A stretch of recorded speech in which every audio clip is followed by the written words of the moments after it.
একজন সাবস্ক্রাইবার অনেক আগে অনুরোধ করেছিলেন শরীফ ওসমান হাদির উপর ভিডিও বানানোর জন্য। জানি অনেক দেরি হয়ে গেছে ভিডিওটি দিতে, এই জন্য সত্যিই অনেক দুঃখিত। আজকে শেষমেশ ভিডিও নিয়ে এলাম, আশা করি দেখেও ভালো লাগবে। ধন্যবাদ ধৈর্য ধরার জন্য।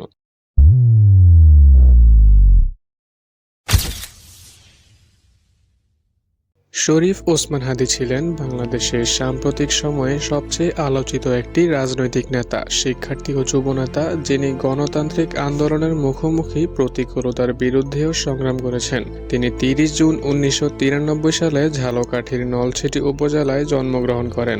হাদি একটি মধ্যবিত্ত মুসলিম পরিবার থেকে এসেছিলেন। তার পরিবার ধর্মীয় পটভূমি থেকে। বাবা ছিলেন একটি প্রভাবশালী আলেম।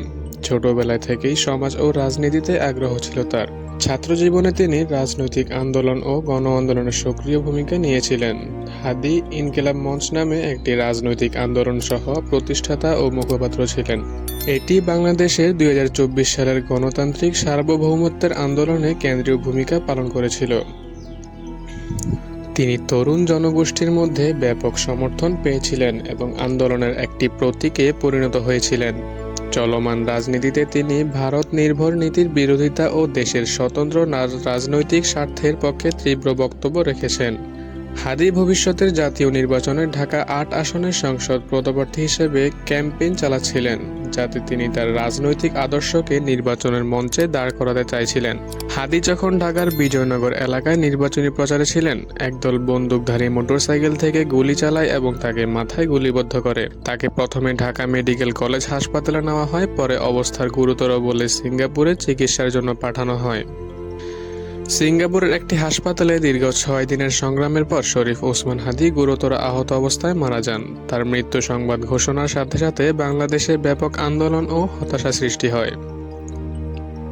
তার মৃত্যুর খবর প্রকাশ হতেই ঢাকা ও অন্যান্য শহরে বিক্ষোভ, প্রতিবাদ, সংঘর্ষ ও অস্থিরতা ছড়িয়ে পড়ে। দাঙ্গা, ভাঙচুর এবং বিক্ষোভকারীদের মাধ্যমে রাজপথ উত্তাল হয়ে ওঠে। সরকারিভাবে রাষ্ট্রীয় শোক পালন ও জানাজা অনুষ্ঠিত হয়। হাজার হাজার লোক তাকে শ্রদ্ধা জানাতে সূরা ও স্মৃতি সভায় অংশগ্রহণ করে। এই ঘটনায় আন্তর্জাতিক পর্যায়েও শোকাশ্রু ও উদ্বেগ প্রকাশ করা হয়েছে। বাংলাদেশ পুলিশের তৎপরতায় কয়েকজন অভিযুক্তকে গ্রেফতার ও মামলা দায়ের করা হয়েছে এবং তদন্ত চলছে। হাদিকে ঘিরে বিভিন্ন রাজনৈতিক মতামত ও বিশ্লেষণ রয়েছে। অনেকে তাকে গণতন্ত্রের নায়ক ও ত্যাগীদের প্রতীক মনে করেন, আবার অনেকে কিছু বক্তব্যকে উত্তেজনাপূর্ণ বা বিতর্কিত বলে দেখেন। এই বিষয়গুলোকে ভিডিওতে নিরপেক্ষভাবে তুলে ধরলে দর্শকদের কাছে আরও সমৃদ্ধ ও বিবেচনাপ্রসূত বর্ণনা তৈরি হবে।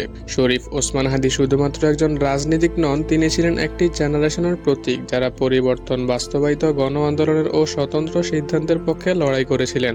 তার জীবন, বক্তব্য এবং মৃত্যুর ঘটনা বাংলাদেশের সাম্প্রতিক রাজনৈতিক ইতিহাসে এক গভীর ছাপ রেখে গেছে। আমি সঞ্চয়, আমি ঘূর্ণি, আমি পথ সম্মুখে যাহা পাই যাই জুর্নি, আমি পাগল ছন্দ, আমি আপনার তালে নিচে যাই, আমি মুক্ত জীবন আনন্দ, আমি হাম্বি, আমি ছায়ানট, আমি হিন্দল, আমি চলচঞ্চল চমকি চমকি, পথ যেতে যেতে চকিতে চমকি, পিন্ডি আদি চিন্দল, আমি চপলা চপল হিন্দল, আমি তাই করি ভাই যখন চায় মন যা করি, শত্রুর সাথে গলাগলি, ভাই মৃত্যুর সাথে পাঞ্জা, আমি উন্মাদ, আমি ঝঞ্ঝা, আমি ভিতিয়ে ধরিত্রীর বলবীর চির উন্নত মানুষের।